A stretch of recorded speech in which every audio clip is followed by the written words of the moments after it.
ಯಾಕೆ ಮಹೇಶಣ್ಣ ಈ ಕೆಲವೊಂದು ನಿಮ್ಮದೇ ಧರ್ಮದ ನಿಮ್ಮದೇ ಇದರ ಈ ಬಿಜೆಪಿಯವರು ಕೂಡ ರೇಪಿಸ್ಟ್ಗಳ ಜೊತೆ ಯಾಕೆ ಮಹೇಶಣ್ಣ ಶಾಮೀಲಾಗೋದು? ಇದೊಂದು ದುಃಖದ ವಿಷಯ ಅಲ್ವಾ?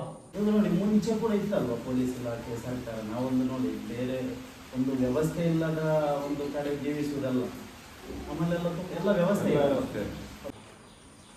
ಈಗ ನೀವೇನೋ ಈ ಜಿಲ್ಲೆ ಹುಟ್ಟಿ ಬಾಳಿದವರು, ಈಗ ದುಬೈಯಲ್ಲಿ ಕೆಲಸ ಹೌದು.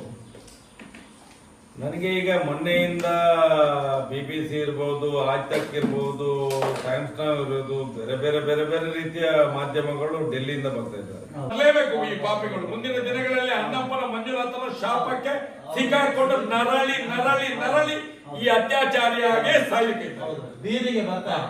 ಫ್ರೆಂಡ್ಸ್ ನೋಡಿ, ನಾನಿವತ್ತು ಬಂದಿರೋದು ನನ್ನ ಹತ್ರ ಇರುವುದು ಯಾರು ಅಂತ ನಿಮ್ಗೆ ಅದು ಹೇಳ್ಬೇಕಾದಂತ ಅವಶ್ಯಕತೆ ಇಲ್ಲ.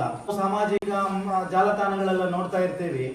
ಈ ಧರ್ಮಸ್ಥಳ ಬೆಳ್ತಂಗಡಿ ಭಾಗದಲ್ಲಿ ಹಲವಾರು ಹೆಣ್ಣು ಮಕ್ಕಳ ರೇಪ್ ಅಂಡ್ ಮರ್ಡರ್ ಆಗಿದೆ. ಸೊ ರೇಪ್ ಅಂಡ್ ಮರ್ಡರ್ ಅದು ಒಂದೆರಡಲ್ಲ, ನೂರಾರು ಅಲ್ಲ, ಸಾವಿರಾರು ಅಂತಲೇ ಕೂಡ ಹೇಳ್ಬೋದು. ಸುಮ್ಮನೆ ಯಾರು ಕೂಡ ಮಾತಾಡಲ್ಲ ಇಂತಹ ಒಂದು ವಿಷಯಗಳನ್ನೆಲ್ಲ. ಸೊ ಬಹಳಷ್ಟು ಮನಸ್ಸಿಗೆ ಬೇಸರವನ್ನುಂಟು ಮಾಡಿದ ಆ ವಿಷಯ ಎಲ್ಲ ನೋಡಿ. ನನಗೆ ಒಂದು 4 ವರ್ಷದ ಹೆಣ್ಣು ಮಗಳಿದ್ದಾಳೆ. ಸೊ ಅವಳಿಗೆ ಒಂದು ಜ್ವರ ಬಂದರೂ ಕೂಡ ನಾವು ಅವತ್ತೇನು ಊಟ ತಿಂಡಿ ತಿನ್ನಲ್ಲ. ಅಷ್ಟೊಂದು ನಮ್ಮ ದೇಶದಲ್ಲಿ ಎಲ್ಲರೂ ಕೂಡ ಅದು ಹಿಂದೂ ಧರ್ಮದಲ್ಲಾಗಲಿ, ಮುಸಲ್ಮಾನರು ಯಾವ ಧರ್ಮದಲ್ಲೂ ಕೂಡ ಹೆಣ್ಣು ಮಕ್ಕಳನ್ನು ಲಕ್ಷ್ಮಿ ದೇವತೆ ಅಂತ ಹೇಳಿ ನಾವು ನೋಡ್ತೇವೆ. ಅಂತಹ ಒಂದು ದೇಶದಲ್ಲಿ, ಸಭ್ಯ ನಾಗರಿಕತೆ ಇರುವಂತಹ ಒಂದು ಪರಿಸರದಲ್ಲಿ, ಬುದ್ಧಿವಂತರ ಜಿಲ್ಲೆ ಅಂತ ಕರೆಯಲ್ಪಡುವ ದಕ್ಷಿಣ ಕನ್ನಡ ಜಿಲ್ಲೆಯಲ್ಲಿ ಅತ್ಯಂತ ಹೀನಾಯ ಹೇಯ ಕೃತ್ಯಗಳೆಲ್ಲ ಇಲ್ಲಿ ನಡೆದಿದೆ. ಸೊ ಅದರ ಬಗ್ಗೆ ಸೌಜನ್ಯ ವಿಷಯವಾಗಿರ್ಬೋದು, ನಾನು ಹಿಂದುಗಡೆ ಕಾಣ್ತಾ ಇರ್ಬೋದು, ಬಾಳಿ ಬದುಕಬೇಕಾಗಿದ್ದಂತಹ ಹೆಣ್ಣು ಮಗಳನ್ನು ರಾಕ್ಷಸರು ಮೃಗೀಯವಾಗಿ ಅವರನ್ನು ರೇಪ್ ಅಂಡ್ ಮರ್ಡರ್ ಮಾಡಿ ಕೊಂದು ಹಾಕಿದ್ದಾರೆ. ಎಷ್ಟೊಂದು ನೋವಾಗಿರ್ಬೋದು ಆ ಒಂದು ಹೆತ್ತ ತಂದೆ ತಾಯಿಗಳಿಗೆ. ಸೊ ಅಂತ ಅದೆಷ್ಟೋ ಸಾವಿರಾರು ಹೆಣ್ಣು ಮಕ್ಕಳನ್ನು ಕೂಡ ರೇಪ್ ಅಂಡ್ ಮರ್ಡರ್ ಮಾಡಿದ್ದಾರೆ. ಅದೆಲ್ಲ ವಿಷಯ ಕೂಡ ನಮ್ಗೆ ಇವತ್ತು ಗೊತ್ತಾಗ್ಲಿಕ್ಕೆ ಸಾಧ್ಯವಾಗ್ತಾ ಇರಲಿಲ್ಲ. ಇದು ಈ ತರ ನಡೀತಾನೆ ಇತ್ತು. ಅದರ ಬಗ್ಗೆ ದೊಡ್ಡ ಧ್ವನಿಯಾದವರು ಮಹೇಶ್ ಶೆಟ್ಟಿ ತಿಮರೋಡಿ ಅಂತೇಳಿ. ಅವರ ಜೊತೆ ನಾನು ಫ್ಲೈಟ್ ಅಲ್ಲಿ ಬರುವಾಗ್ಲೇ ನಾನು ಡಿಸೈಡ್ ಮಾಡಿದ್ದೆ ಅವರನ್ನು ಭೇಟಿ ಆಗ್ಬೇಕು ಅಂತ. ಮಹೇಶ್ ಅಣ್ಣ, ತುಂಬಾನೇ ಖುಷಿ ಆಗ್ತದೆ ಮಹೇಶ್ ಅಣ್ಣ ನಿಮ್ಮ ಹತ್ರ ಕೂತು ಮಾತಾಡ್ಲಿಕ್ಕೆ. ಅದಕ್ಕಿಂತಲೂ ಜಾಸ್ತಿ ನೋವಾಗ್ತಾ ಇದೆ, ಬೇಜಾರಾಗ್ತದೆ. ಯಾಕೆಂದ್ರೆ ನಾವೊಂದು ಬಂದಿರೋದು ಖುಷಿಯ ವಿಚಾರಕ್ಕಾಗಿ ಅಲ್ಲ. ಸೊ ಏನಾಗ್ತಿದೆ ಮಹೇಶ್ ಅಣ್ಣ, ಈ ಧರ್ಮಸ್ಥಳ ಈ ಒಂದು ಬೆಳ್ತಂಗಡಿ ತಾಲೂಕು ಪರಿಸರದಲ್ಲಿ ಏನಾಗ್ತದೆ? ಇಲ್ಲೆಲ್ಲ ರಾಕ್ಷಸರಿರೋದಾ? ಒಂದು ಹೃದಯ ಮನುಷ್ಯತ್ವ ಇರುವಂತಹ ಮನುಷ್ಯರು ಯಾರು ಇಲ್ವಾ ಮಹೇಶ್ ಅಣ್ಣ? ಏನಾಗ್ತಿದೆ ಇಲ್ಲಿ? ಈಗ ನೀವೇನೋ ಈ ಜಿಲ್ಲೆ ಹುಟ್ಟಿ ಬಾಳಿದವರು, ಈಗ ದುಬೈಯಲ್ಲಿ ಕೆಲಸ ಹೌದು. ನನಗೆ ಈಗ ಮೊನ್ನೆಯಿಂದ BBC ಇರ್ಬೋದು, ಆಜ್ ತಕ್ ಇರ್ಬೋದು, ಟೈಮ್ಸ್ ನೌ ಇರ್ಬೋದು, ಬೇರೆ ಬೇರೆ ಬೇರೆ ಬೇರೆ ರೀತಿಯ ಮಾಧ್ಯಮಗಳು ಡೆಲ್ಲಿಯಿಂದ ಬರ್ತಾ ಇದ್ದಾರೆ. ಈ ರೀತಿಯಂತ ಒಂದು ಪ್ರದೇಶ ಇದೆಯಾ ಅಂತ ಹೇಳುವಂತದ್ದು ಅವರಿಗೆ ನೋವಾಗ್ತದೆ. ನೀವು ಮಹೇಶ್ ಶೆಟ್ಟಿ, ನೀವು ಹೇಳ್ತೀರಿ 13 ವರ್ಷದಿಂದ ಹೋರಾಟ ಮಾಡ್ತಿದ್ದೀರಿ ಅಂತ ಹೇಳಿ. ಇದು ಯಾಕೆ ಬೆಳಕಿಗೆ ಬರಲಿಲ್ಲ? ಒಂದು ನಿರ್ಭಯ ಸತ್ರ ನೀವು ಕರ್ನಾಟಕದಿಂದ ಉತ್ತರ ಕೊಡುವವರು, ನೀವು ಪ್ರತಿಭಟನೆ ಮಾಡಿದವರು, ನೀವು ಡೆಲ್ಲಿಯಲ್ಲಿ ನಿರ್ಭಯ ಸತ್ತಾಗ, ಹಾಗಾದ್ರೆ ಇಲ್ಲಿ ಒಂದು ಧಾರ್ಮಿಕ ಕ್ಷೇತ್ರದಲ್ಲೇ ಒಂದು ಜಾಗದಲ್ಲಿ, ಒಂದು ಧರ್ಮಸ್ಥಳ ಅನ್ನುವಂತ ಜಾಗದಲ್ಲಿ ಒಂದು ಹಿಂದೂ ಮಗಳು ರೇಪ್ ಅಂಡ್ ಮರ್ಡರ್ ಆಗಿ 13 ವರ್ಷದಿಂದ ಹೋರಾಟ ಮಾಡಿದ್ದು ಇಲ್ಲಿ ತನಕ ಎಲ್ಲಿಯೂ ಕಾಣೋದಿಲ್ಲ ಅಂತ ಹೇಳಿದ್ರೆ, ಯಾವುದೇ ದೊಡ್ಡ ದೊಡ್ಡ ಮೈನ್ಸ್ಟ್ರೀಮ್ ಮೀಡಿಯಾಗಳಲ್ಲಿ ಬರೋದಿಲ್ಲ ಅಂತ ಹೇಳಿದ್ರೆ, ಹಾಗಾದ್ರೆ ಅತ್ಯಾಚಾರಿಗಳು ಎಷ್ಟು ಪ್ರಭಾವಿಗಳು? ಒಂದು ಮಾಧ್ಯಮವನ್ನೇ ಬಂದ್ ಮಾಡಬೇಕಾದ್ರೆ, ವ್ಯವಸ್ಥೆಯನ್ನೇ ಬಂದ್ ಮಾಡಬೇಕಾದ್ರೆ ವ್ಯಕ್ತಿಗಳು ಯಾರಿರ್ಬೋದು ಅನ್ನುವಂತ ಹೆದರಿಕೆಯಿಂದ ಇಲ್ಲಿ ತನಕ ಯಾವುದು ಕೂಡ ಹೊರಗಡೆ ಬರಲಿಲ್ಲ. ನಿಮ್ಮಂತ ನೋಡಿ ಯೂಟ್ಯೂಬರ್ಸ್ಗಳು, ಫೇಸ್ಬುಕ್ಗಳು, ಇನ್ಸ್ಟಾಗ್ರಾಮ್ಗಳು ಮತ್ತೆ ಡಿಜಿಟಲ್ ಮಾಧ್ಯಮಗಳಿಂದ ಇದು ಇವತ್ತು ವಿಶ್ವಕ್ಕೆ ಮುಟ್ತಾ ಇದೆ. ಬರ್ತಾ ಇದೆ. ನಿಮ್ಮ ಇಲ್ಲಿ ಈಗ ದುಬೈಲಿ ನೋಡಿದ್ರೆ ಅರೇಬಿಕ್ ಇದರಲ್ಲಿ ಭಾಷೆಗಳಲ್ಲೂ ಕೂಡ ನ್ಯೂಸ್ಗಳು ಬರ್ತಾ ಇದ್ದಾವೆ. ನಾವು ಅದನ್ನೆಲ್ಲ ನೋಡ್ತಾ ಇದ್ದೇವೆ. ಬೇರೆ ಬೇರೆ ಕಂಟ್ರಿ, ಅವರವರ ದೇಶಗಳಲ್ಲಿ ಅವರವರ ಭಾಷೆಗಳಲ್ಲಿ, ನಮ್ಮ ರಾಜ್ಯದಲ್ಲಿ ಯಾವ್ಯಾವ ರಾಜ್ಯದಲ್ಲಿ ಯಾವ್ಯಾವ ಭಾಷೆ ಎಲ್ಲದರಲ್ಲೂ ಬರ್ಲಿಕ್ಕೆ ಶುರುವಾಗಿದೆ. ಯಾವಾಗ ಬಂದದ್ದು? 13 ವರ್ಷ ಬೇಕಾ? ಇಲ್ಲೇನು ದಕ್ಷಿಣ ಕನ್ನಡದಲ್ಲಿ ಇದ್ದ ಇವನೊಂದು ಹಿಂದೂ ಮಗಳೊಂದು ಯಾರಾದ್ರೂ ಬೇರೆ ಕಡೆ ಇಲ್ಲ ಆದ್ರೆ ಇವರು ಅದನ್ನು ಹಿಡ್ಕೊಂಡು ಏನು ಜಾಗ ಇಲ್ಲ ಅಂತ ಹೇಳಿದ್ರೆ ಒಂದು ಮುಸಲ್ಮಾನನನ್ನು ಕೊಲ್ಲೋದು, ಇಲ್ಲಾಂದ್ರೆ ಒಂದು ಹಿಂದೂವನ್ನು ಕೊಲ್ಲೋದು, ವೋಟ್ ಮಾಡ್ಲಿಕ್ಕೋಸ್ಕರ ಏನೋ ನಾಟಕ ಮಾಡ್ತಾರೆ. ಇದು ಇವರ ಹಿಂದುತ್ವ. ಈಗ ಧರ್ಮಸ್ಥಳ ಅನ್ನುವಂತ ಜಾಗದಲ್ಲಿ ಒಂದು ಹಿಂದೂ ಮಗಳು ಸತ್ಯ 13 ವರ್ಷದಿಂದ ಹೋರಾಟ ಮಾಡ್ತಿದ್ದೇವೆ. ಅದು ಧರ್ಮಕ್ಷೇತ್ರ, ಅದು ಪುಣ್ಯಕ್ಷೇತ್ರ, ಅದು ಸತ್ಯ ಕ್ಷೇತ್ರ ಅಂತ ಹೇಳಿ ನಾವು ಹೋರಾಟ ಮಾಡ್ತಾ ಇದ್ದೇವೆ. ಆದ್ರೆ ಇಲ್ಲಿ ತನಕ ನ್ಯಾಯ ಸಿಗುದಿಲ್ಲ ಅಂತ ಹೇಳಿದ್ರೆ ಅರ್ಥನೇ ಇಲ್ಲ. ನಾವು ಒಂದು ಅನಾಗರಿಕರ ತರ ಇಲ್ಲಿ ಸುಮ್ನೆ ಕೈಕಟ್ಟಿ ಕೂರ್ಬೇಕಷ್ಟೇ. ಉಗಾಂಡ ಎಲ್ಲ ನೋಡ್ತೇವಲ್ಲ. ಅಲ್ಲ ಮಹೇಶನ, ನಾನು ಅದೇ ಕೇಳುದು. ಅತ್ಯಂತ ಸಭ್ಯ ನಾಗರಿಕತೆ, ಒಂದು ಒಳ್ಳೆ ಕಲ್ಚರ್ ಇರುವಂತಹ ಊರು ನಮ್ದು. ನಮ್ಮಲ್ಲಿ ರೇಪ್ ಬಿಡಿ, ನಮ್ಮಲ್ಲಿ ಒಂದು ಹೆಣ್ಣು ಮಕ್ಕಳನ್ನು ಯಾವ ಜಾತಿ ಧರ್ಮ ಬೇಕಾದ್ರೆ ಆಗಿರ್ಲಿ, ಒಂದು ಕೆಟ್ಟ ದೃಷ್ಟಿಯಿಂದ ನೋಡಿದ್ರೆ ಕೂಡ ಯಾರು ಬಿಡಲ್ಲ. ಅಷ್ಟು ಕೂಡ ಒಂದು ಮರ್ಯಾದೆ ಕೊಡುವಂತಹ ಊರು. ಬೇರೆ ಕಡೆ ಎಲ್ಲ ನಾವು ನೋಡ್ತೇವೆ ಕೆಲವೊಂದು, ಅಲ್ಲಿ ಒಂದು ಕಲ್ಚರ್ ಆ ತರ ಇದೆ. ಬಟ್ ನಮ್ಮದು ಅತ್ಯಂತ ಏನು, ಇವಾಗ ನಾನು ತುಂಬಾ ಕಂಟ್ರಿ ಟ್ರಾವೆಲ್ ಮಾಡಿದ್ದೇನೆ. ಆ ಅತ್ಯಂತ ಏನು ಸಭ್ಯ ಸಂಸ್ಕೃತಿ ಇರುವಂತಹ ಒಂದು ಜಿಲ್ಲೆ ಅಂತ ಹೇಳ್ಬೋದು ನಮ್ದು ದಕ್ಷಿಣ ಕನ್ನಡ. ಅತ್ಯಂತ ಅನಾಗರಿಕ ವರ್ತನೆ ಕೂಡ ಏನು ಕೆಲಸ ಕೂಡ ಆಗಿದ್ದು ಕೂಡ ಇದೇ ಜಿಲ್ಲೆಯಲ್ಲಿ. ಇದೇ ಪ್ರಕರಣ ಧರ್ಮಸ್ಥಳದಲ್ಲಿ ಒಂದೆರಡಲ್ಲ, ನೂರಾರಲ್ಲ, ಸಾವಿರಾರು ಹೆಣ್ಣು ಮಕ್ಕಳನ್ನು ರೇಪ್ ಅಂಡ್ ಮಾಡುವಾಗ ಯಾಕೆ ಮಹೇಶಣ್ಣ ಆ ಒಂದು ರೇಪಿಸ್ಟ್ಗಳ ಜೊತೆ ಇಲ್ಲಿನ ಸರ್ಕಾರ, ಪೊಲೀಸ್ ಇಲಾಖೆ, ಬಿಸ್ನೆಸ್ ಮ್ಯಾನ್ಗಳೆಲ್ಲ ನಿಂತಿರೋದು? ಅವರಿಗೇನು ಮಾನವೀಯತೆ ಇಲ್ವಾ? ಅವರು ಕೂಡ ರಾಕ್ಷಸರ? ನಾನು ಹೇಳೋದು ಏನ್ ಗೊತ್ತಾ, ಇವರ ಜೊತೆ ನಿಂತವರು ಕೂಡ ರೇಪಿಸ್ಟ್ಗಳಿಗೆ ಸಮಾನ. Equally they are rapist. ಯಾಕೆ ಮಹೇಶಣ್ಣ ಅವರಿಗೆಂದು ಈ ಭೂಮಿ ಮೇಲೆ ಏನು 1500 ವರ್ಷ ಏನಾದ್ರು ಬದುಕೋಕೆ ಇದೆಯಾ? ಏನ್ ಹೇಳ್ತೀರಾ ಈ ಬಗ್ಗೆ? ಅದ್ರ ಬಗ್ಗೆ ಹೇಳ್ತಾ ಇರ್ತೇನೆ. ಈ ಎಲ್ಲ ಪಾಪ ಮಾಡಿದಂತವ್ರು ಬದುಕುವುದು 60-70 ವರ್ಷದ. ನಮ್ಗೆ ಇವತ್ತು ಮನುಷ್ಯನ ಆಯುಷ್ಯ ಇದ್ದದ್ದು 100 ವರ್ಷನೂ ಅದ್ರ ಮೇಲೆ ಬದುಕ್ತಾರೆ. ಆ ಕಾಲಘಟ್ಟ ಹೋಗಿ ಆಗಿದೆ. ಈಗ 50-60. ಈಗ ಅಂತೂ ಹೊಸ 25, 30, 35 ಆಗುವಾಗೆ ಇದು ಹಾರ್ಟ್ ಅಟ್ಯಾಕ್ ಆಗಿ ಸಾಯುವಂತ ಪರಿಸ್ಥಿತಿ ಬಂದಿದೆ. ಈ ಹೊತ್ತಿನಲ್ಲಿ ಈ ರೀತಿಯ ಒಂದು ವಾತಾವರಣ ಯಾರಿಗೋಸ್ಕರ ಅಂತ ಕೇಳೋದು? ಇವ್ರು ಕೊಂಡೋಗ್ತಾರೆ, ಇದನ್ನೆಲ್ಲ ಕೊಂಡೋಗುದಿಲ್ಲ.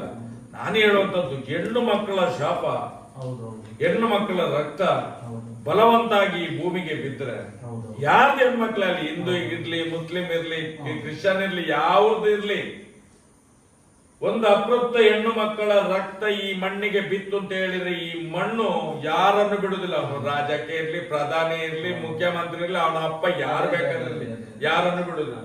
ಅದು ಇವತ್ತು ಅಂತ್ಯಕ್ಕೆ ಹುಟ್ಟಿದಂತ ಇವರ ಈ ಅತ್ಯಾಚಾರಿಗಳ ಅಂತ್ಯಕ್ಕೆ ಹುಟ್ಟಿದಂತ ಮಗು. ಸೌಜನ್ಯ ದೊಡ್ಡ ಶಕ್ತಿಯಾಗಿ ಅಲ್ಲ ಮಹೇಶಣ್ಣ, ನಾನು ಮತ್ತೊಂದು ವಿಷಯ ಕೇಳೋದು ನೋಡಿ. ಈ ಪ್ರಶ್ನೆ ನನಗೆ ಕೇಳಲೇಬೇಕು ಮಹೇಶಣ್ಣ. ನೋಡಿ, ಏನು ಬಿಜೆಪಿ ಮತ್ತೆ ಕೆಲವೊಂದು, ನಾನು ಹೆಸರೇನು ಹೇಳೋದಿಲ್ಲ, ಕೆಲವೊಂದು ಹಿಂದೂಗಳಲ್ಲಿ ಸಂಘಟನೆಗಳಲ್ಲಿದೆ. ಒಳ್ಳೇದಿರ್ಲೇಬೇಕು. ಬಹುಸಂಖ್ಯಾತ ಸಮುದಾಯ ಇರುವಂತಹ ಒಂದು ಇದರಲ್ಲಿ ಅದದು ಅವರ ಎಂಪವರ್ಮೆಂಟ್ಗೆ ಬೇಕು. ಮತ್ತೆ ಏನಾದ್ರೂ ಅವರ ಧಾರ್ಮಿಕ ಭಾವನೆಗಳಿಗೆಲ್ಲ ಇದಾದ್ರೆ ಅವರು ಹೋರಾಟ ಮಾಡಲೇಬೇಕು, ಖಂಡಿತವಾಗಿ ಒಳ್ಳೆಯದು. ನಾನ್ ಕೇಳೋದು, ಧರ್ಮಸ್ಥಳದಲ್ಲಿ ನಡೆದಿರುವಂತಹ ಇನ್ನು ಈ ಹೆಣ್ಣು ಮಕ್ಕಳು ಹಿಂದೂ ಧರ್ಮದವರಲ್ವಾ? ಎಗೇನ್ ನಂದು ಕ್ವಶನ್, ಹಾಗಾದ್ರೆ ಇಷ್ಟು ವರ್ಷಗಳಿಂದ ನ್ಯಾಯ ಸಿಕ್ಕಿಲ್ಲ, ಈ ಹೆಣ್ಣು ಮಕ್ಕಳನ್ನು ನ್ಯಾಯ ಸಿಕ್ಕಿಲ್ಲ ಅಂತ ಹೇಳಿದ್ರೆ ಈ ಮರಗಿಡಗಳ ಇವರನ್ನು ರೇಪ್ ಮಾಡಿಕೊಂಡದ್ದು ಅಲ್ಲ ಮಹೇಶಣ್ಣ? ಮರಗಿಡಗಳ ಕೊಂದಿರೋದು ಯಾರಾದ್ರೂ ಮಾಡಿರ್ಲೇಬೇಕು ತಾನೇ. ಯಾವುದೊಂದು ಅಗೋಚರ ಏನು ಶಕ್ತಿ ಬಂದು ರೇಪ್ ಅಂಡ್ ಮರ್ಡರ್ ಮಾಡಿ ಕೊಂದಾಗ್ಲಿಕ್ಕೆ ಆಗ್ತದ? ಯಾಕೆ ಇಲ್ಲಿನ ಹಿಂದೂ ಮುಖಂಡರು ನಿಮ್ಮನ್ನು ಹೊರತುಪಡಿಸಿ ಕೆಲವೊಬ್ರು ಇದ್ದಾರೆ, ಒಳ್ಳೆ ರೀತಿಯಲ್ಲಿ ನಿಮ್ಗೆ ಸಹಕಾರವನ್ನು ಕೊಡ್ತಾ ಇದ್ದಾರೆ, ನಿಮ್ಮ ಜೊತೆ ನಿಂತರಾನೆ, ನಿಮ್ಮ ಕೈ ಜೋಡಿಸಿ ನಿಂತಿದ್ರೆ ಅದ್ಯಾವ ದೊಡ್ಡ ಶಕ್ತಿಶಾಲಿ ಆಗಿದ್ರು ಕೂಡ ಅವನು ಊರು ಬಿಟ್ಟು ಹೋಗ್ತಿದ್ದ, ಇಲ್ಲಾಂದ್ರೆ ಅವನನ್ನು ಕಾನೂನಿನ ಕೆಳಗಡೆ ಬೀದಿಗೆ ನಮ್ಗೆ ತರಿಸಬಹುದಿತ್ತು.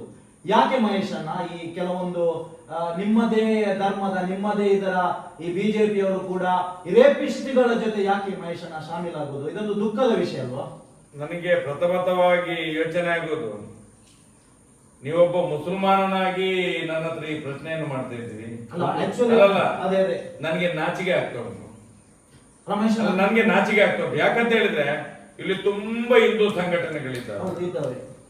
ಸಣ್ಣ ಸಣ್ಣ ವಿಷಯಕ್ಕೂ ಕೂಡ ಬಂದು ದೊಡ್ಡ ಮಾಡುವಾಗ ಒಂದು ದಿವಸ ಆದ್ರೂ ಈ ಸಂಘ ಪರಿವಾರ ಇರ್ಬಹುದು, ಬಿಜೆಪಿ ಬಿಡಿ, ಅದು ಕೆಟ್ಟು ಕುಳಗೆಟ್ಟು ಹೋಗಿದೆ. ಅವರಿಗೆ ಓಟು ಬಿಟ್ರೆ ಬೇರೆ ಏನಿಲ್ಲ. ಇದು ಈಗ ದಕ್ಷಿಣ ಕನ್ನಡ ಜಿಲ್ಲೆಯಲ್ಲಿ ಉಡುಪಿ ಜಿಲ್ಲೆ ಇರ್ಬೋದು, ಇದೆಲ್ಲ ಇವ್ರ ಏನು ಅಜೆಂಡಾ ಮಾಡ್ಕೊಂಡಿದ್ದಾರಂತೆ, ಓಟ್ಗೆ ಹತ್ತಿರ ಬರುವಾಗ ಒಬ್ಬ ಹಿಂದೂ ಒಬ್ಬ ಮುಸಲ್ಮಾನ ಕೊಲ್ಲೋದು, ಒಬ್ಬ ಮುಸಲ್ಮಾನ ಒಬ್ಬ ಹಿಂದೂ ಕೊಲ್ಲೋದು, ವೋಟ್ ಮಾಡ್ಕೊಳ್ಳೋದು, ಮತ್ತೆ 5 ವರ್ಷ ಸುಮ್ಮನೆ ಇರೋದು, ನೆಕ್ಸ್ಟ್ ಎಲೆಕ್ಷನ್ ಬರುವಾಗ ಇನ್ನೊಬ್ಬರನ್ನು ಹತ್ಯೆ ಮಾಡೋದು, ಇದು ಇವ್ರ ಜಾಯಮಾನ ಆಗಿ ಹೋಗಿದೆ. ಅವರ ನಡುವೆ ಒಪ್ಪಂದ ಇದೆ. ನಾನು ಆ ಹಿಂದುತ್ವದ ಮಧ್ಯದಿಂದ ಬಂದವನಲ್ಲ. ನನ್ನ ಹಿಂದುತ್ವ ಏನಂತ ಹೇಳಿದ್ರೆ ಅದು ಒರಿಜಿನಲ್, ಅದರಲ್ಲಿ ಡೂಪ್ಲಿಕೇಟ್ ಇಲ್ಲ. ಯಾಕಂತ ಹೇಳಿದ್ರೆ ನನ್ನ ಅಪ್ಪ ಅಮ್ಮ ಒರಿಜಿನಲ್, ಅವರು ಒರಿಜಿನಲ್. ಇವರೆಲ್ಲ ಈಗ ಇರುವವರು ಈ ಅತ್ಯಾಚಾರಿಗಳಿಗೆ ಹುಟ್ಟಿದಂತ ಜನಗಳಿರೋದು. ನಮ್ಮಲ್ಲಿ ಇವತ್ತು ನಾಯಕರುಗಳೆಲ್ಲ ಹಿಂದೂ ನಾಯಕರುಗಳಿರ್ಬೋದು, ಈ ಬಿಜೆಪಿಯ ನಾಯಕರುಗಳ ನಾನು ಮೊನ್ನೆಯಿಂದ ಮಾತಾಡೋದು ನೋಡಿದ್ದೇನೆ. ಯಾವಾಗ ಸೌಜನ್ಯ ಹತ್ಯೆ ಆದಾಗ ಇಡೀ ಪ್ರಕರಣವನ್ನು ನಾಶ ಮಾಡಿದಂತ ಆಗಿನ ಮುಖ್ಯಮಂತ್ರಿ ಡಿ.ವಿ. ಸದಾನಂದ ಗೌಡ ಇರ್ಬೋದು, ಆರ್ ಅಶೋಕ್ ಇರ್ಬೋದು, ಶೋಭಾ ಕರಂದ್ಲಾಜೆ ಇರ್ಬೋದು, ಯಡಿಯೂರಪ್ಪ ಇರ್ಬೋದು, ಈಶ್ವರಪ್ಪ ಇರ್ಬೋದು, ಸಿ.ಟಿ. ರವಿ ಇರ್ಬೋದು, ಅವರ ಪಟ್ಲಂ ಇವತ್ತು ಏನ್ ಮಾಡ್ತಾ ಇದ್ದ, ದೇವಸ್ಥಾನದ ಬೆಲೆ ಕೊಟ್ಟು ಮಾಡ್ತಾ ಇದ್ದಾರೆ. ಮಹೇಶ್ ಶೆಟ್ಟಿ ಚಿಮರೋಡಿ ಕಮ್ಯುನಿಸ್ಟ್ನವರ ಜೊತೆ ಸೇರ್ಕೊಂಡಿದ್ದಾನೆ, ಮುಸಲ್ಮಾನರ ಜೊತೆ ಸೇರ್ಕೊಂಡದ್ದು. ನಿಮ್ಮ ಅಪ್ಪ ಸೇರ್ಕೊಂಡದ್ದು. ನೀವು ಮೊದಲು ಯೋಚನೆ ಮಾಡಿ, ನೀವು ಯಾರಿಗೆ ಹುಟ್ಟಿದ್ದೀರಿ ಅನ್ನುವಂಥದ್ದನ್ನು ನಿಮ್ಮ ಅಪ್ಪನಿಗೆ ಕೇಳಿ, ಇಲ್ಲದ್ರೆ ನಿಮ್ಮ ತಾಯಿಯನ್ನು ಕೇಳಬೇಕು. ನೀವು ಅವ್ರು ಯಾರು ನಮ್ಮನ್ನು ಆರೋಪ ಮಾಡೋದು. ಯಾಕಂತ ಹೇಳಿದ್ರೆ ಇದು ಏನಾಗ್ತದೆ ಅಂತ ಹೇಳಿದ್ರೆ, ಒಬ್ಬ ದುಡ್ಡು ಕೊಡ್ತಾನೆ ಅಂತ ಹೇಳಿದ್ರೆ ಯಾರ್ದು ದೇವಸ್ಥಾನ? ಅದು ಹಿಂದೂ ದೇವಸ್ಥಾನ, ಹಿಂದೂ ದೇವಸ್ಥಾನ. ಇವನೊಬ್ಬ ಒಬ್ಬ ಮಹೇಶ್ ಹೆಗ್ಡೆ ಅಂತ ಹೇಳಿ ಒಂದು ಇದು ಮಾಡ್ತಾ ಇದ್ದಾನೆ, ಕಾರ್ಡ್ ಚಲಾವಣೆ ಎಲ್ಲ ಮಾಡ್ತಾ ಇದ್ದಾನೆ, ಪಾಪಿಷ್ಟ. ಅವನು ಪೇಮೆಂಟ್ ಗಿರಾಕಿ. ಅವನು ಏನ್ ಮಾಡ್ತಾ ಇದ್ದಾನೆ, ಎಲ್ಲೋ ಒಂದು ಬುಲ್ಡೋಸರ್ ಅಲ್ಲಿ ದೇವಸ್ಥಾನವನ್ನು ತೆಗಿತೇನೆ ಅಂತ ಹೇಳಿ. ನಾನು ಕೇಳಿದಂತ ಪ್ರಶ್ನೆ ಏನದು? ಏನ್ ಪ್ರಶ್ನೆ? ಒಂದು ವೇಳೆ ಸೌಜನ್ಯ ಅನ್ನುವಂತ ಮಗುವಿಗೆ ನ್ಯಾಯ ಸಿಗದಿದ್ರೆ, ಯಾರ್ಯಾರು ಅತ್ಯಾಚಾರಿಗಳದರಲ್ಲಿ ಭಾಗಿಯಾಗಿದ್ದಾರೆ ಅನ್ನುವಂಥದ್ದನ್ನು ಎಲ್ಲ ಪೊಲೀಸ್ನವರು, ಡಾಕ್ಟರ್ಸ್ಗಳು, ಸರ್ಕಾರಿ ಡಾಕ್ಟರ್ಸ್ಗಳು, ಪೊಲೀಸ್ಗಳು, ಹಾಗೆ ಇದ್ದಂತ ಇದೇ ಬಿಜೆಪಿ ಸರ್ಕಾರ ಮುಗಿಸಿ ಮಣ್ಣು ತಿಂದು ಬಿಟ್ಟಿದ್ದಾರೆ. ಆಗ ನಾನು ಹೇಳಿದ್ದು, ಹಾಗಾದ್ರೆ ದೇವರು ಇರ್ಬೇಕಲ್ಲ, ದೇವರಾದ್ರೂ ಅಂತ ಅತ್ಯಾಚಾರಿಗಳಿಗೆ ಶಿಕ್ಷೆ ಕೊಡ್ಬೇಕಲ್ಲ.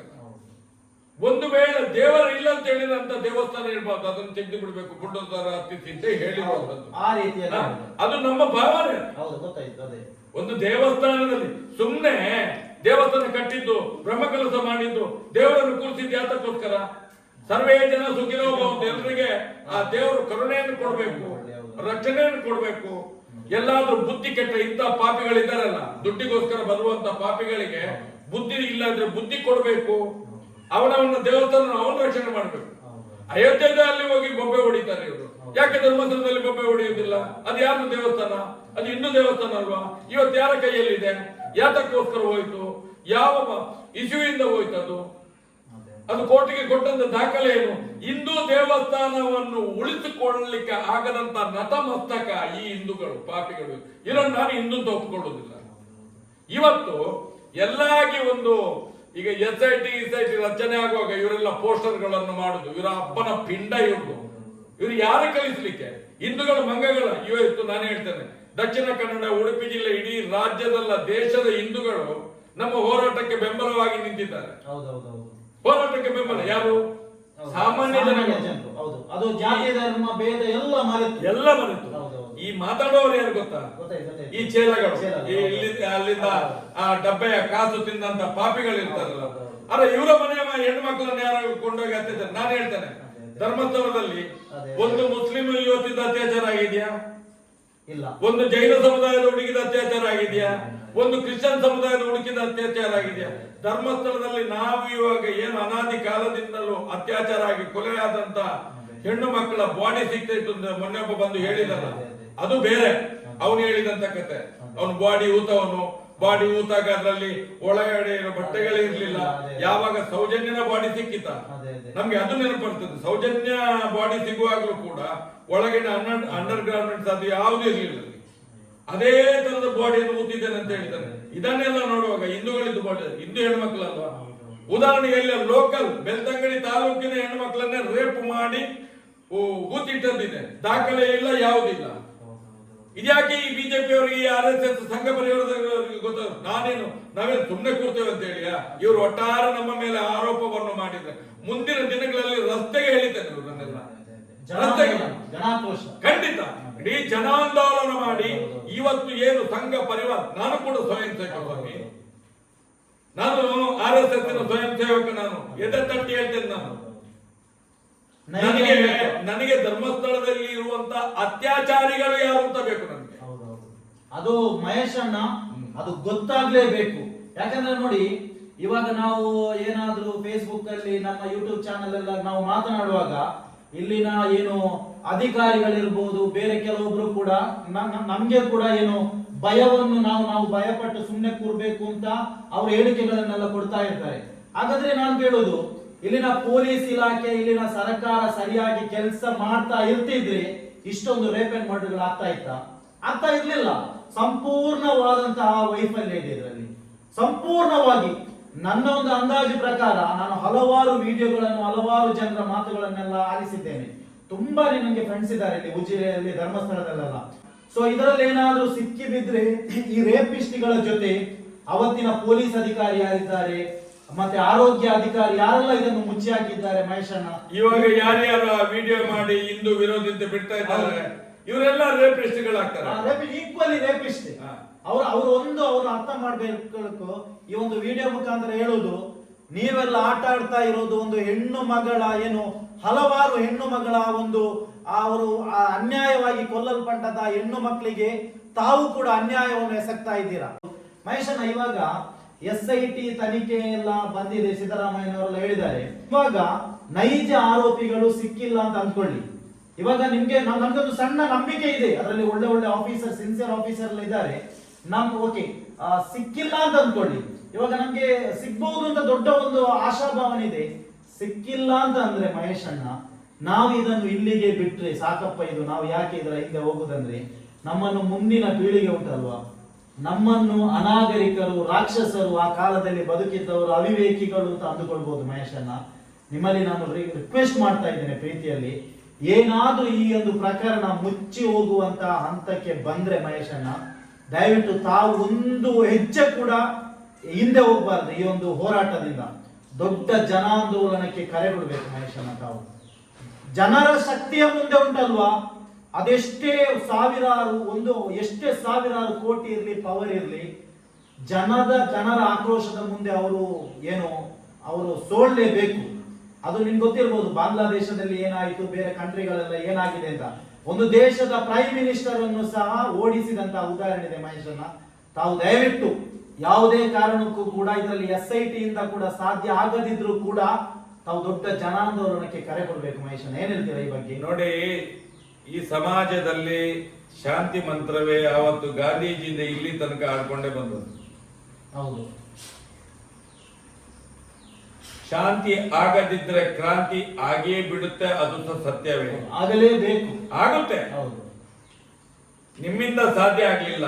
ಇಷ್ಟು ಲಕ್ಷಾಂತರ ಕೋಟಿ ಖರ್ಚು ಮಾಡಿಕೊಂಡು, ಇಷ್ಟು ಅಧಿಕಾರಿಗಳನ್ನು ಇಟ್ಕೊಂಡು, ಇಷ್ಟು ಸರ್ಕಾರವನ್ನು ಮಾಡಿಕೊಂಡು, ಇಷ್ಟು ನಮ್ಮ ಟ್ಯಾಕ್ಸಿಗಳನ್ನು ಖರ್ಚು ಮಾಡಿಕೊಂಡು ನಿಮ್ಮಿಂದ ಆಗ್ಲಿಲ್ಲ ಅಂತ ಹೇಳಿದ್ರೆ, ನಮ್ಮ ಕೈಯಾರ ನಾವು ನ್ಯಾಯವನ್ನು ಪಡ್ಕೊಳ್ಳಿಕ್ಕೆ ಇಡೀ ಸೌಜನ್ಯ ಪರವಾಗಿ ನಿಂತಂತ, ಇಡೀ ಹತ್ಯಾಕಾಂಡದ ಪರವಾಗಿ ನಿಂತಂತ ಜನಗಳು ಬರೇ ಆ ವಾಟ್ಸಪ್, ಫೇಸ್ಬುಕ್, ಇನ್ಸ್ಟಾದಲ್ಲಿ ಒಂದೊಂದು ಕಮೆಂಟ್ಗಳನ್ನು ನೋಡಿದ್ರೆ ಗೊತ್ತಾಗ್ತದೆ ಯಾವ ರೀತಿಯಲ್ಲಿ ಆ ಪ್ರಕ್ರಿಯೆ ನಡೀಬಹುದು ಅಂತ ಹೇಳಿ.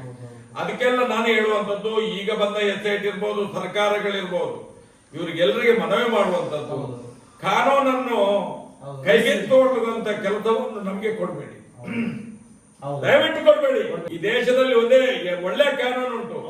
ಮತ್ತೆ ಇವತ್ತು ಹಿಂದುತ್ವ ಅನ್ನುವಂತ ಪಾಪಿಗಳಿಗೆ ಹೇಳ್ತೇನೆ ನಾನು, ನೀವು ಈ ಸೌಜನ್ಯನ ಪರವಾದ ಹೋರಾಟವನ್ನು ಯಾರ್ಯಾರು ಒಡಿಲಿಕ್ಕೆ ಬಂದಿರೋ, ಅದು ಅಣ್ಣಪ್ಪ ಸ್ವಾಮಿಯ, ಮಂಜುನಾಥ ದೇವರ, ಅವರನ್ನು ಅಲ್ಲಿಂದ ಮುಕ್ತ ಮಾಡುವಂತ, ಅವರನ್ನು ಶುದ್ಧ ಮಾಡುವಂತಹ ಕಡೆಯ ಒಂದು ಹೋರಾಟ ಇದು ನಡೀತದೆ. ಆ ಹೊತ್ತಿನಲ್ಲಿ ನೀವುಗಳು ಇದಕ್ಕೆ ಅಡ್ಡ ಬಂದ್ರೆ ನಿಮ್ಮ ಮನೆಗಳಲ್ಲಿ ವಿಷ ಬೀಳ್ತದೆ. ಆ ಅಣ್ಣಪ್ಪ ಮಂಜುನಾಥ ದೇವರ ವಿಷ ಎಲ್ಲರ ಮನೆಯಲ್ಲಿ ಕ್ಯಾನ್ಸರ್ ಆಗಿ ಪರಿಣಮಿಸ್ತದೆ. ಇದು ಒಂದು ಸತ್ಯ ಹೇಳ್ತೇನೆ. ಮತ್ತೆ ನೀವು ಹಿಂದೂಗಳು ಇಲ್ಲಿ ನೀವೇನು ಇವತ್ತು ಈ ಹೋರಾಟವನ್ನು ಡೈವರ್ಟ್ ಮಾಡಿಕೆ, ಮುಸಲ್ಮಾನರು, ಅವನೊಬ್ಬ ಸಮೀರ ಬಂದ, ಆಯ್ತು ಸ್ವಾಮಿ, ಸಮೀರ ಬಂದ ವಿಡಿಯೋ ಮಾಡಿದ, ಏನಿದೆ ತಪ್ಪದು? ಇಡೀ ದೇಶದಲ್ಲಿ ಎಲ್ಲ ಹೊರಗಿನ ದೇಶದಲ್ಲಿ ಎಲ್ಲ ಪ್ರಚಾರ ಆಯ್ತು. ಹಾಗಾದ್ರೆ ಈ ದೇಶದಲ್ಲಿ ನೀವು ಬಿಜೆಪಿಯವರು ಅಬ್ದುಲ್ ಕಲಾಂ ಅವರನ್ನು ಹೇಗೆ ಈ ದೇಶದ ರಾಷ್ಟ್ರಪತಿ ಮಾಡಿದ್ರಿ? ಹೌದು. ಆ? ಇದು ನಿಮ್ಮ ಮೂರ್ಖತನಲ್ವಾ? ಒಬ್ಬ ಮುಸಲ್ಮಾನನನ್ನು ನೀವೇ ಹೇಗೆ ಮಾಡಿದ್ರಿ? ಹೌದು. ಇದು ಇವತ್ತು ಸೌಜನ್ಯನ ಪರವಾಗಿ ನಿಮ್ಗೆ ನಾಲಾಯಕಿಗಳಿಗೆ ನರ ಸತ್ತಿದೆ ಅಂತ ಹೇಳಿ ನಾಮರ್ದಿ ಹಿಂದೂಗಳು ನೀವು. ಇವತ್ತು ಸೌಜನ್ಯನ ಹೋರಾಟವನ್ನು ವಿರೋಧ ಮಾಡುವ ಹಿಂದೂಗಳು ನಾಮರ್ದಿ ಹಿಂದೂಗಳು. ನೀವ್ ಯಾಕೆ ಸಮೀರ್ ಬಂದ್ರೆ ಏನ್ ತೊಂದ್ರೆ? ಏನ್ ತೊಂದ್ರೆ ನಿಮ್ಗೆ? ಏನ್ ತೊಂದ್ರೆ ಹೇಳಿಯಪ್ಪ ನೀವು? ಯಾಕಂದ್ರೆ ನೋಡಿ, ಸಮಾಜದಲ್ಲಿ ಹಿಂದೂಗಳಲ್ಲಿ ಸಾವಿರ ಇದ್ದಕ್ಕೂ ಇದ್ದವು ಎಲ್ಲವೂ 100ಕ್ಕೆ 100 ಸರಿ ಇದ್ದವ? ಇದ್ದಿದ್ರೆ ಇಲ್ಲಿ ಇಷ್ಟು ಅತ್ಯಾಚಾರ ಕೊಲೆಗಳು ನಡೀತಿದ್ವಾ? ಒಬ್ಬ ಯಾರಾದ್ರೂ ಬಂದು ಕಮ್ಯುನಿಸ್ಟ್ ನಾವು ಎಲ್ಲ ಒಂದು ಸ್ಟೇಟ್ಮೆಂಟ್ ಕೊಟ್ರೆ ನೋಡಿ, ಕಮ್ಯುನಿಸ್ಟ್ ನಾವು ಮಾತಾಡ್ತಿದ್ದಾನೆ, ಮಹೇಶ್ ಶೆಟ್ಟಿಗೆ ಚೈನಾದಿಂದ ದುಡ್ಡು ಬರ್ತದೆ ಅಂತ ಹೇಳಿ ಡೈವರ್ಟ್ ಮಾಡ್ತಾ ಇರೋದು ಮಹೇಶನ್ನ. ಏನ್ ಗೊತ್ತಾ, ಟೋಟಲಿ ನೀವು ಹೇಳಿದಾಗೆ ಇಲ್ಲಿ ರೇಪಿಸ್ಟ್ಗಳು ತುಂಬಾ ಪ್ರಭಾವಿಗಳಾಗಿದ್ದಾರೆ. ಇದೆಲ್ಲ ನೋಡಿ ನಮ್ಗೆ ಮಾಮೂಲಿ. ಹೌದು. ಫಸ್ಟ್ ಗೆ ನಾವು ಹೋರಾಟ ಮಾಡಿ ನಮ್ಗೆ ಸುಸ್ತಾಗಿದ್ದು, ಏನು ನ್ಯಾಯ ಸಿಗ್ತದೆ ಇಲ್ಲ ಅಂತ ಹೇಳಿ ಒಂದು ತಿಂಗಳು 2 ತಿಂಗಳು ಯೋಚನೆ ಮಾಡುವಾಗ ಮಹೇಶ್ ಶೆಟ್ಟಿ ತುಮರಡಿಗೆ ಆ ಕಡೆಯಿಂದ ದುಡ್ಡು ಬಂದಿದೆ ಅಂತ ಹೇಳಿ ಅವರ ಅತ್ಯಾಚಾರಗಳ ಜನಗಳಿಂದ ಪಬ್ಲಿಕ್ ಮಾಡಿಸಿ ನಮ್ಮ ತೇಜೋವಧ ಮಾಡಿಸಿದ್ರು. ಆದ್ರೂ ಕೂಡ 13 ವರ್ಷದಿಂದ ಈ ಮಗು ಬಿಡ್ಲಿಲ್ಲ. ಇವರು ನ್ಯಾಯ ಕೊಡಿಸಲು ಬಿಡುದು. ಇವ್ರಿಗೆ ಏನು ಬೇಕಾದ್ರೆ ಬರೀರಿ. ಎಷ್ಟು ಮೀಡಿಯಾಗಳು ಇವತ್ತು ಸತ್ತೇ ಹೋಗಿವೆ. ಎಂತೆಂತ ನಾಯಕರು ಸುಮ್ನೆ ಅವರೆಲ್ಲ ಈ ನಮ್ಮ ಸ್ಪೆಷಲಿ ಕರ್ನಾಟಕದಲ್ಲಿ ಇದೆಯಲ್ಲ. ಅಲ್ಲ, ಈಗ ಸಿದ್ದರಾಮಯ್ಯ ಒಳ್ಳೆ ಕೆಲಸ ಮಾಡ್ಲಿಕ್ಕೆ ಹೊರಟಿದ್ರು, ರಚನೆ ಮಾಡಿದ್ರು, ಒಳ್ಳೆ ಆಫೀಸರ್ ಹಾಕಿದ್ದಾರೆ. ಅಲ್ಲ, ನಿಮ್ಗೆ ಹೊಟ್ಟೆ ಇರಿ. ಹಾಗಾದ್ರೆ ಅವತ್ತು ಸೌಜನ್ಯಳ ಬಾಡಿ ಸಿಕ್ಕಿದಾಗ ಇದೇ ಟೀಮು ಯಡಿಯೂರಪ್ಪ, ಈಶ್ವರಪ್ಪ, ಆರ್ ಅಶೋಕ್ ಇವರೆಲ್ಲ ಬಂದಿದ್ರಲ್ಲ. ಇವರು ಸಿ.ಟಿ. ರವಿ ಬಂದಿದ್ದ, ಅವಳೊಬ್ಳು ಏನೋ ಮಹಿಳಾ ದೊಡ್ಡ ಹೋರಾಟಗಾರ್ತಿ ಶೋಭಾ ಕರ್ನಾಟಕ, ಇವರೆಲ್ಲ ಬಂದಿದ್ರಲ್ಲ. ನ್ಯಾಯ ಕೊಡಿಸ್ಬೇಕಿತ್ತಲ್ಲ. ಆಗ್ಲೇ ಅವಳು ಏನು ಫೋರೆನ್ಸಿಕ್ ಲ್ಯಾಬಿನ ಇದನ್ನೆಲ್ಲ ಕೊಳಿ ಹಾಗೆ ಮಾಡಿ 12 ದಿವಸದ ಮೇಲೆ ಕಳಿಸೋದು, ಏನೇನು ಬರೆಯುವುದು, ಆ ಮಗುವಿನ ಮನೆಯಿಂದ ಒಳ ಉಡುಪನ್ನು ತಂದು ಹಾಕೋದು, ಇದನ್ನೆಲ್ಲ ಬೇಡದನ್ನು ಮಾಡುವಾಗ ಇವರೇನ್ ಸತ್ತಿದ್ರ? ನಾವೇನು ಹೋರಾಟ ಮಾಡಬೇಡಿ ಅಂತ ಹೇಳಿದ್ವಾ? ಒಳ್ಳೆ ಸಂದೇಶವನ್ನು ಇವತ್ತು ಸಿದ್ದರಾಮಯ್ಯ ಮಾಡುವಾಗ ಇವರು ಅದಕ್ಕೆ ಬೇಡದನ್ನು. ಹಾಗಾದ್ರೆ ಅತ್ಯಾಚಾರಿಗಳು ನೀವು, ಅತ್ಯಾಚಾರಿಗಳ ಏಜೆಂಟ್ಗಳಲ್ಲ ನೀವು. ಸಮಾಜ ಕೇಳ್ಬೇಕು ಇವತ್ತು ಸಮಾಜ ಗೊತ್ತಾ ಮಹೇಶಣ್ಣ, ಇಲ್ಲಿ ಜನಾಕ್ರೋಶ ದೊಡ್ಡ ಮಟ್ಟದಲ್ಲಿ ಆಗುವಾಗ ಇವರೆಲ್ಲ ಸಿಕ್ಕಿ ಬೀಳ್ತಾರೆ. ಅದು ಗೊತ್ತಿಲ್ಲ ಅವರಿಗೆ. ಅಲ್ಲ, ಅದು ನೀವು ಹೇಳಿದಾಗೆ ಅದು ತುಂಬಾ ಇತಿಹಾಸದಲ್ಲಿ ತುಂಬಾ ಉದಾಹರಣೆ ಇದೆ. ಏನಾದ್ರೂ ಸರ್ಕಾರವನ್ನೇ ಖರೀದಿ ಮಾಡಬಹುದು ಕೆಲವರಿಗೆ, ವ್ಯವಸ್ಥೆಯನ್ನೇ. ಜನರೇ ಏನಾದ್ರೂ ತಿರುಗಿ ನಿಂತ್ರೆ ಮತ್ತೆ ಸರ್ಕಾರ ಈ ದೇಶದ ಕಾನೂನು ಕೂಡ ಏನು ಮಾಡ್ಲಿಕ್ಕೆ ಆಗುದಿಲ್ಲ. ಯಾಕಂತ ಹೇಳಿದ್ರೆ ಕಾನೂನಿಗೆ ನಾವು ಕಿಮ್ಮತ್ತು ಕೊಡ್ತೇವೆ ಅಂತ ಹೇಳಿ ನಮ್ಮ ದೌರ್ಬಲ್ಯ ಅದು ಅಲ್ಲ. ದೌರ್ಬಲ್ಯ ಅಲ್ಲ ನಮ್ದದು. ನಮ್ಮ ಪ್ರಜೆಗಳ ಟ್ಯಾಕ್ಸಿನಿಂದ ಇವತ್ತು ಸರ್ಕಾರಗಳು ನಡೆಯುವಂತದ್ದು. ಈ ಎಲ್ಲಾ ಒಂದು ಕಾರ್ಯಾಂಗದ ವ್ಯವಸ್ಥೆಗಳು ನಮ್ಮ ಸಂಬಳ ತಿನ್ನುವಂತದ್ದು. ನಮ್ಮ ಫಂಡಮೆಂಟಲ್ ರೈಟ್ ಅನ್ನು ನೀವು ಹತ್ತಿಕ್ತೀರಿ ಅಂತ ಹೇಳಿದ್ರೆ ಖಂಡಿತ ಬಿಡುದಿಲ್ಲ ನಾವು. ನೀವೇನು ತಿಳ್ಕೊಂಡಿದ್ರಿ? ಬೊಬ್ಬೆ ಹೊಡಿತಾರೆ. ಬೀದಿ ಕಾಳಗ, ಬೀದಿ ರಂಪಾಟ ಹೇಳ್ತಿದ್ದ ಪಾಪಿಗಳಿಗೆ ಈಗ ನೀರು ಬಂತು. ತುಂಬಾ ಜನರು ಈ ಒಂದು ಪ್ರಕರಣದ ಬಗ್ಗೆ ನ್ಯಾಯಕ್ಕಾಗಿ ಮಾತನಾಡ್ತಾ ಇದ್ದಾರೆ. ಅದೊಂದು ಒಳ್ಳೆಯ ವಿಷಯ. ಸೊ ಮಹೇಶಣ್ಣ, ಇದು ನ್ಯಾಯ ಸಿಗ್ಲೇಬೇಕು ಮಹೇಶಣ್ಣ. ಇದನ್ನೊಂದು ದೊಡ್ಡ ಸವಾಲಾಗಿ ತಾವು ತಮ್ಮ ನೇತೃತ್ವದಲ್ಲಿ ಸ್ವೀಕರಿಸಬೇಕು. SIT ನಮಗೆ ಮತ್ತೊಮ್ಮೆ ಹೇಳ್ತಾ ಇದ್ದೇವೆ, ಒಳ್ಳೆಯ ಭರವಸೆ ಇದೆ ನಮ್ಗೆ ಒಂದು ಆಶಾದಾಯಕ ಇದೆ. SIT ನೈಜ ರೇಪಿಸ್ಟ್ಗಳಿದ್ದಾರೆ, ಅವರನ್ನು ಸೂಕ್ತ ಕಾನೂನಿನ ಕುಣಿಕೆಗೆ ಅವರು ಒಳಪಡಿಸ್ತಾರೆ ಅನ್ನುವುದು ನಮ್ಗೆ ಖಂಡಿತವಾಗಿಯೂ ಒಂದು ಒಳ್ಳೆಯ ನಿರೀಕ್ಷೆ ಇದೆ. ಅದನ್ನು ನೀವು ಹುಸಿ ಮಾಡಬೇಡಿ. ಜೊತೆಗೆ ಜನಾಂದೋಲನ, ಜನಾಕ್ರೋಶಕ್ಕೆ ನೀವು ಅವಕಾಶ ಮಾಡಿ ಕೊಡಬೇಡಿ. ಯಾಕೆಂದ್ರೆ ಇಲ್ಲಿನ ಏನು ಶ್ರೀಮಂತರು, ರಾಜಕಾರಣಿಗಳು, ಬಕೆಟ್ ಮೀಡಿಯಾಗಳಿಂದ ದೊಡ್ಡ ಪವರ್ಫುಲ್ ಇಲ್ಲಿನ ಜನರು, ನ್ಯಾಯ ಕೇಳುವಂತಹ ಜನರು. ಕೆಲವೊಂದು ಪ್ರಾಣ ತ್ಯಾಗ ಮಾಡೋಕ್ಕೂ ಕೂಡ ರೆಡಿ ಇದ್ದಾರೆ. ಏನ್ ಹೇಳ್ತೀರಾ ಮಹೇಶಣ್ಣ? ದಯವಿಟ್ಟು ಇದಕ್ಕೆ ನೀವು ಅವಕಾಶ ಮಾಡಿಕೊಡ್ಬೇಕಿದೆ. ನಮ್ಮಂತಹ ಹಲವಾರು ಕೋಟ್ಯಾಂತರ ಮಂದಿಗೆ ಇರುವಂತಹ ಏನು ನ್ಯಾಯ ಸಿಗ್ಬೇಕು, ಸೌಜನ್ಯನಿಗೂ ಸಿಗ್ಬೇಕು. ಯಾವುದೆಲ್ಲ ಹೆಣ್ಣು ಮಕ್ಕಳನ್ನು ಬ್ರೂಟಲಿ ರೇಪ್ ಅಂಡ್ ಮರ್ಡರ್ ಮಾಡಿ, ಅತ್ಯಾಚಾರ ಮಾಡಿ ಕೊಲೆ ಮಾಡಿದ್ದಾರೆ, ಅವರ ಆತ್ಮಕ್ಕೆ ಶಾಂತಿ ಸಿಗ್ಬೇಕು. ಈ ಪಾಪಿಗಳು ಇಲ್ಲಿಂದ ಬಿಟ್ಟು ಓಡಬೇಕು. ನಮ್ಗೆ ಮುಂದಿನ ಪೀಳಿಗೆ ಹೇಳ್ಬಾರದು ಆ 2020ರಲ್ಲಿ 22ರಲ್ಲಿ 23ರಲ್ಲಿ 25ರಲ್ಲೆಲ್ಲ ಅನಾಗರಿಕರು, ರಾಕ್ಷಸರು, ಡೋಂಗಿಗಳು ಬದುಕ್ತಾ ಇದ್ರು ಅಂತ. ಈಗ ನಾವ್ ಹೇಳ್ತೇವೆ ಅಲ್ಲ? ಹೌದು, ಈಗ ನಾವ್ ಹೇಳ್ತೇವೆ ಹೌದು. ಮೊಘಲರು, ಫ್ರೆಂಚರು, ಹೌದು, ಡಚ್ಚರು, ಹೌದು. ಗ್ರೀಕರು, ಹೌದು. ಹೂನರು, ಬ್ರಿಟಿಷರು ಅಂತ ಹೇಳಿ ಹೌದು. ಇನ್ನು ಮುಂದಾಗೆ ಹೌದು. ಆ ಪಟ್ಟಿಯಲ್ಲಿ ನಾವು ನಾವು ಸೇರ್ಬೋದು. ಸೇರ್ಬೋದು. ಆ ತರ ಆಗುವುದು ಬೇಡ. ಬುದ್ಧಿವಂತರ ಜಿಲ್ಲೆ, ನ್ಯಾಯಯುತವಾದಂತಹ ಒಂದು ತನಿಖೆ ನಡೆಸಿ SIT ಅವರು ಏನು ನೈಜ ಅಪರಾಧಿಗಳನ್ನು ಬಂಧಿಸಿ, ಹಣ ಇದೆ, ಅಧಿಕಾರ ಇದೆ, ಆಸ್ತಿ ಇದೆ, ಅವನು ದೊಡ್ಡ ಏನು ಪವರ್ಫುಲ್ ವ್ಯಕ್ತಿ ಅಂತ ಹೇಳಿ ಯಾರು ಬೇಕಾದ್ರೆ ಆಗಿರ್ಲಿ ಅವರನ್ನು ಕಾನೂನಿನಿಂದ ಏನು ಅವರನ್ನು ನೀವು ಏನು ರಕ್ಷಿಸುವಂತಹ ಕೆಲಸ ಮಾಡಬೇಡಿ ದಯವಿಟ್ಟು. SIT ಬೇಡ ಸರ್, ಒಬ್ಬ PSI ಇಂದ ಇದು ಆಗುವಂತ ಕೆಲಸ. ಆಗ್ಬೋದಿತ್ತು ಮುಂಚೆ. ಹೌದು, PSI ಆಗುವಂತ ಕೆಲಸ. ಹೌದು. ಇದು ಯಾಕೆ ಹೀಗೆ ಆಗ್ತದೆ ಅಂತ ಹೇಳಿದ್ರೆ ಆ ಧರ್ಮದ ಪೀಠದಲ್ಲಿ ಆದಂತ ಅನಾಚಾರಗಳನ್ನು, ಆ ದೇವಸ್ಥಾನ ಹಿಂದೂಗಳಿದ್ದದ್ದು ಯಾರ್ಯಾರಿಗೆ ಹೋಗಿದೆ, ಆ ಮಂಜುನಾಥ ಸ್ವಾಮಿ, ಅಣ್ಣಪ್ಪ ಸ್ವಾಮಿಗೆ ಅಲ್ಲಿ ನಿಲ್ಲಿಕ್ಕೆ ಆಗ್ತಾ ಇಲ್ಲ. ಅದಕ್ಕೋಸ್ಕರ ಇಂಥ ಮಗುವನ್ನೊಂದು ಹೌದೌದು. ಪ್ರೇರೇಪಿಸಿ ಆ ಮಗು ಆ ಧರ್ಮಸ್ಥಳದಲ್ಲಿ ಹುಟ್ಟಿ ಇವತ್ತು ಇಷ್ಟು ಮಾಡ್ತಿದೆ. ಇದನ್ನು ತಿಳ್ಕೊಳ್ಳಿಕ್ಕೆ ಈ ಹಿಂದೂಗಳಿಗೆ, ನಾಮಾರ್ಧಿ ಹಿಂದೂಗಳಿಗೆ ಆಗುದಿಲ್ಲ ಅಂತ ಹೇಳಿದ್ರೆ ಇವರು ಈ ಭಾರತ ಮಾತೆಯ ಮಡಿಲಲ್ಲಿ ಬದುಕುದಿಂತ ಸಾಯಿಲೊಳ್ಳಿದೆ. ಇಷ್ಟ ಹೇಳಲಿಕ್ಕೆ ಇಚ್ಛೆ ಪಡ್ತೇನೆ, ನಾನು ಜಾಸ್ತಿ ಹೇಳೋದಿಲ್ಲ. ನಾನು ದೇವಸ್ಥಾನ ಕಟ್ಟುವವನು, ನಾನು ದೇವಸ್ಥಾನವನ್ನು ಕಟ್ಟುವವನು. ನಿಮ್ಮಂತ ಹೊಲಸು ಬಾಯಿಗಳಿಂದ, ಅತ್ಯಾಚಾರಿಗಳಿಂದ ದುಡ್ಡು ತಿಂದವರಿಗೆ ಇದು ಬರ್ಲಿಕ್ಕೆ ಸಾಧ್ಯನೇ ಇಲ್ಲ. ನೀವು ಇದನ್ನೇ ಮಾಡಿ. ಯಾಕಂತ ಹೇಳಿದ್ರೆ ನಮ್ಮ ಗುರುಗಳು ಯಾವತ್ತು ಹೇಳ್ತಾರೆ, ಸಮಾಜದಲ್ಲಿ 60% ಧರ್ಮ, 40% ಅಧರ್ಮ. ಈ ಅಧರ್ಮದ ಪಟ್ಟಿಯಲ್ಲಿ ಇದೆಲ್ಲ ಬರಲೇಬೇಕು ಈ ಪಾಪಿಗಳು. ಮುಂದಿನ ದಿನಗಳಲ್ಲಿ ಅಣ್ಣಪ್ಪನ, ಮಂಜುನಾಥನ ಶಾಪಕ್ಕೆ ಸಿಕ್ಕಾಕೊಂಡು ನರಳಿ ನರಳಿ ನರಳಿ ಈ ಅತ್ಯಾಚಾರಿಯಾಗೆ ಸಾಯಲಿಕ್ಕೆ ಬೀದಿಗೆ ಬರ್ತಾರೆ. ನಾವು ಡಿಮ್ಯಾಂಡ್ ಮಾಡ್ತಾ ಇರೋದು ಪ್ರತಿಯೊಬ್ಬರ ಎದುರುಗಡೆನೆ ಪ್ರತಿಯೊಂದು ನಾಗರಿಕರಿಗೂ, ಇದು ಇವಾಗ ದೇಶ ವಿದೇಶಗಳಲ್ಲಿ ಸುದ್ದಿ ಆದಂತಹ ಬಲುದೊಡ್ಡ ಕ್ರೈಮ್, ಇದು ಬಲುದೊಡ್ಡ ಏನು ವಿಚಾರ ಇದು. ಸೊ ಎಲ್ಲರ ಎದುರಿಗೂ ಕೂಡ ರೇಪಿಸ್ಟ್ಗಳು ಯಾರು ಅಂತ ಗೊತ್ತಾಗ್ಬೇಕು ಅನ್ನೋದೇ ನಮ್ಮ ಒಂದು ಆಶಯ. ಮಹೇಶಣ್ಣ ತುಂಬಾ ಏನು ತಾವು ಹೋರಾಟದಲ್ಲಿ ತಮ್ಮ ಹೋರಾಟದ ಕಿಚ್ಚನ್ನು, ತಮ್ಮ ಆಕ್ರೋಶವನ್ನೆಲ್ಲ ಕಾಣುವಾಗ ಗೊತ್ತಾಗ್ತಾ ಇದೆ. ಆ ಮಗುವಿಗಾಗಿ, ಸೌಜನ್ಯಗಳಿಗಾಗಿ, ಬೇರೆ ಹೆಣ್ಣು ಮಕ್ಕಳಿಗಾಗಿ ಎಲ್ಲ ತಮ್ಮ ಧ್ವನಿ ನಿಜಕ್ಕೂ ಒಂದು ಮೆಚ್ಚುವಂತದೆ. ಮಹೇಶಣ್ಣ ತಮ್ಮನ್ನು ಮುಂದಿನ ಪೀಳಿಗೆ, ಇವಾಗ ತಮ್ಮನ್ನೇನಾದ್ರೂ ಹೊರಗಡೆ ಎಲ್ಲ ಬೈತಾ ಇರ್ಬೋದು, ಹಿಂದೂ ವಿರೋಧಿ, ಅದರ ಏನು ನಮ್ಮ ಧಾರ್ಮಿಕ ನಂಬಿಕೆಗೆ, ಒಂದನ್ನು ಕೂಡ ನೀವು ಮೈಂಡ್ ಮಾಡಬೇಡಿ ಮಹೇಶಣ್ಣ.